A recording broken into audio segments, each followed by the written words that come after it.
And also underway today, the mining indaba wrapping up in Cape Town. Mineral Resources Minister Mantashe has stressed the importance of investing in the mining sector, particularly as the whole world is keeping a close eye on South Africa's energy future, with many calling for our country to be less dependent on coal. On the last day of the African mining indaba, Mantashe said mining investment shouldn't dictate South Africa's path towards a just energy transition, particularly on how the country will approach decarbonization, as coal is still a major sector in the country. Speaking to business reporter Dumisang Ndlovu at the mining indaba, he cautioned against a hasty approach in global expectations to move from high to low carbon emissions.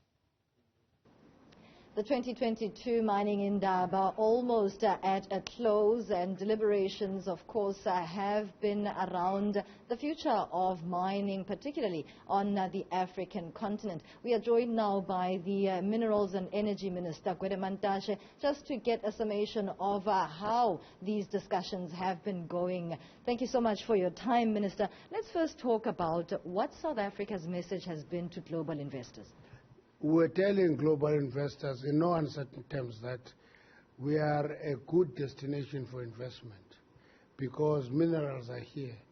The advantage with minerals are they don't migrate. If you give them a cold shoulder, they will come back after 10 years, you'll find them where you left them. We said here is the place to invest because we have a wealth and endowment of mineral resources in South Africa of all sorts, ranging from minerals to fossil fuels. We're discovering a lot of fossil fuel, and everybody attacks us for that. But we say it is the wealth of the country that must be exploited and be developed so that people can participate and we reduce unemployment and we reduce poverty. That is the message we're giving. And I think after 2 years of lockdown, we were able to meet investors face to face, talk to them directly.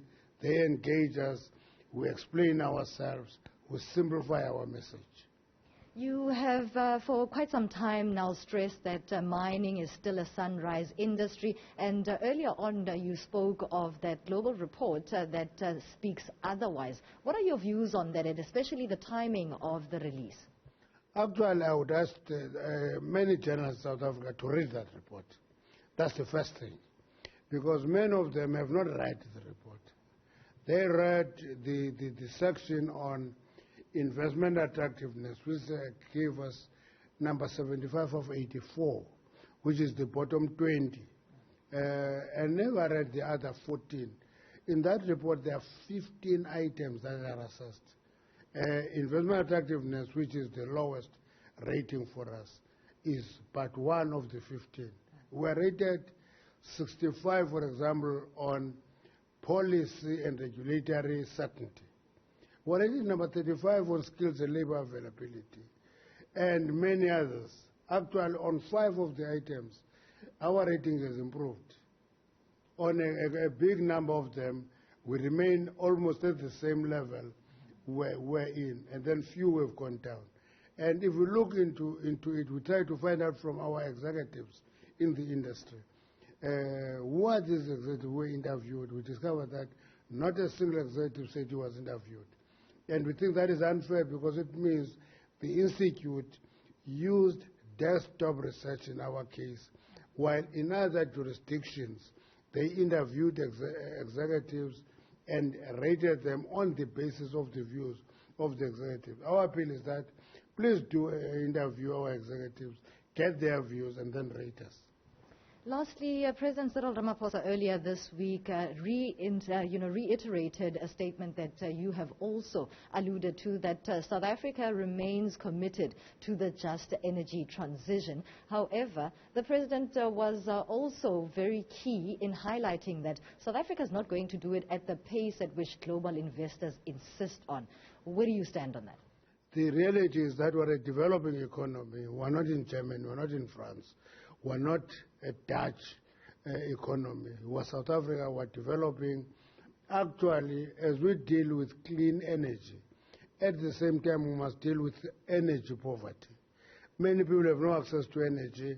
Who are 87% access in electricity, who are not yet universally available. We don't have a universal availability of energy.